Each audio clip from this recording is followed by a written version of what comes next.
Goodbye online games muna ang ilang mga estudyante sa isang eskwelahan sa Leyte dahil bawal silang maglaro sa cellphone sa loob ng campus. Ang paandar naman ng mga beshi sa Cebu, low-budget cosplay ng mga hero ng Mobile Legends. May report si Cesar Apolinario. Paano kaya kung ang sikat na multiplayer online battle arena na Mobile Legends gawin in real life? At mga beshi ang bumida. Wise choice. Master, what's your command? What's up, water?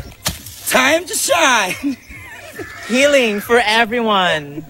Projection lang ang puhunan sa cosplaying na ito sa Oslob, Cebu. At dahil nga low budget ang labanan, ginawa sa gitna ng bukid.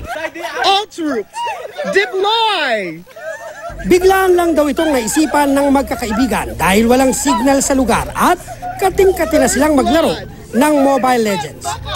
Kaya ang strategy, gather and gank, kontra bad vibes.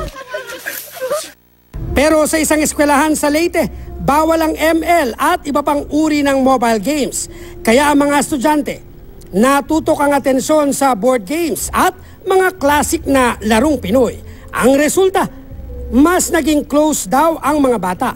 Gumanda pa ang grades nila. It's such a wonderful thing to see na mabalik sila sa physical games or even talking to one another, building interpersonal relationship than just their faces sa gadgets. Because they don't have time to force sila to go to the library, to study, to have their reviews, especially sa mga vacant time nila. Cesar Apolinario, GMA News.